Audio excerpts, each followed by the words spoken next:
The token female character, the token black character, whatever demographic the token happens to be, a lot of people believe that comes from some liberal political correctness mandate. But really, tokenism arises when a creator doesn't respect the character that they're making or the environment or story in which the character is going to exist. It doesn't actually matter what motivated the creation of a character.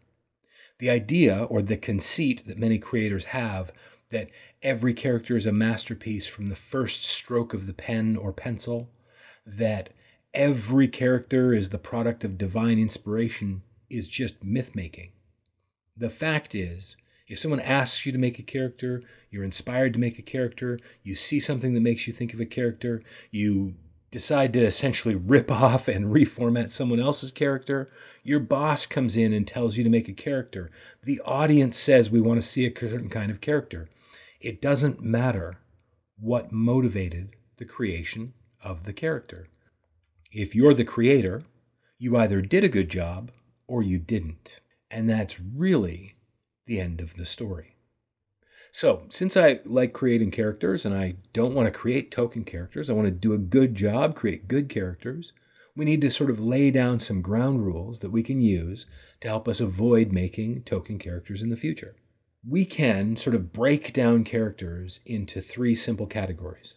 The first category are primary characters. Primary characters are your most important ones. They represent you, the creator. They are surrogates for you, and they answer the question, what would you, the creator, do if you lived in that world, had that person's backstory, their abilities, their limitations, their memories? Because the things we create are part of us. There's no way to separate us truly from the things we're creating. They're all part of our imagination. Now, secondary characters, they have depth to them, but ultimately they exist to support or further the story arc of your primary character. And usually we are inspired to create these people out of people we've seen or interacted with. They might be representative of friends or family members that we've had over the years, but ultimately they're not primary characters. Tertiary characters are just background elements. They fill the world, but they lack individuality. You can often replace a tertiary character with a lamp. Secondary and tertiary characters, so this is everybody except primary characters, are props in the world for your primary characters, which means in many ways they are objectified. And I know you've probably heard people discussing the negative associations with objectification. So that becomes an important next point we have to deal with. All fictions have secondary and tertiary characters, so they all have object characters. That's not the problem. But if all of your female characters, or all your male characters, or all your characters of color fall into secondary or tertiary roles, then those groups of people in your world are all objects. And your meta-narrative is communicating to the world that in your world, these people are actually just objects. They just don't matter to the story. And this would be one type of negative objectification that people discuss with regards to fictional worlds. The other is in the form of gross generalization.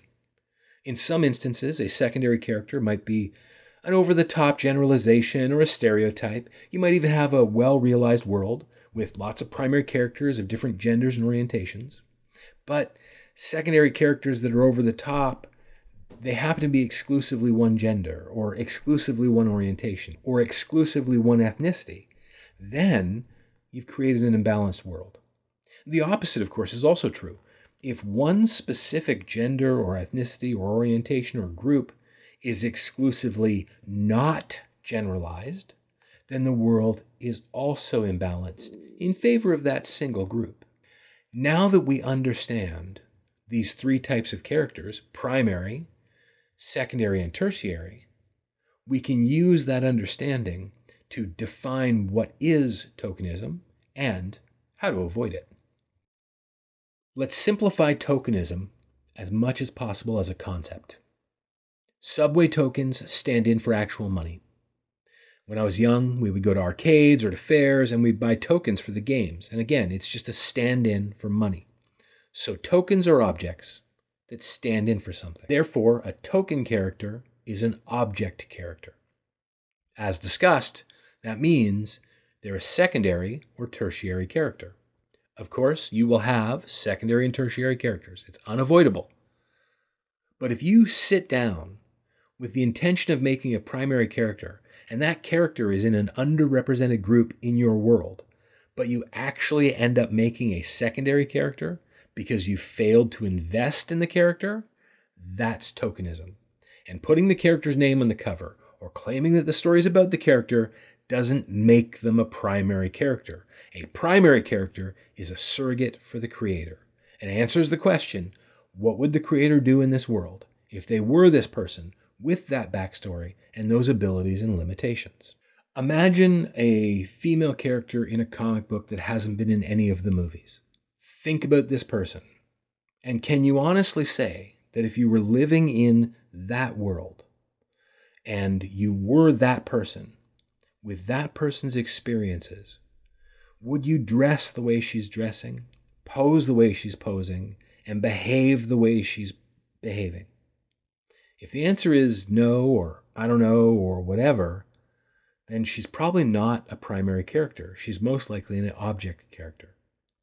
And if she's an object character and her gender is underrepresented among primary characters, then she's a token character. If she's an object character and her gender is underrepresented among object characters, or if all object characters are similar to her, then the world you're looking at is a world where people of her type, in this case gender, are all objects. And so when people in the audience respond that the creator is objectifying women, well, they're right. Because the meta-narrative of the world is that the vast majority of female characters are all objects for the primary characters who are the real surrogates for the creators. So, how do you avoid tokenism when you're making characters that are outside your comfort zone? As we sort of covered, you want to make sure that in general in your world, your secondary and tertiary characters are not exclusively one group or type of people, and that they don't exclude one certain group or type of people. And secondly, when you're creating a character, ask yourself, what would I do if I were this person? And I'm stressing were here because I mean this strongly. It's not like what would you do if you were playing them in a video game. I mean, if you were actually living as this person, day after day, with whatever realities this person has to face, what would you do then? Because that's what you do with your other primary characters. That is the same level of respect you should be bringing to all your primary characters. These are your characters. And if you don't respect the characters, why would you expect an audience to respect them? Why would anyone care about them? Why would anyone want to read any of the work that you produce? Consider this. Imagining what you would do if you could fly, if this one thing about you was different, seems like something every comic book creator is perfectly able to do.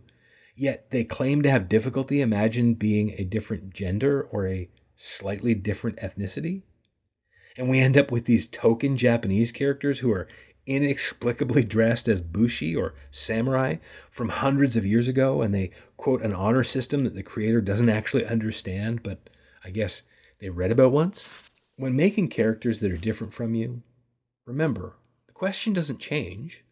What would I do? Not what do I think a person of X gender would do, or what do I think a person of X ethnicity would do, or what do I think a Japanese superhero would dress like. It's what would I do if I were this person?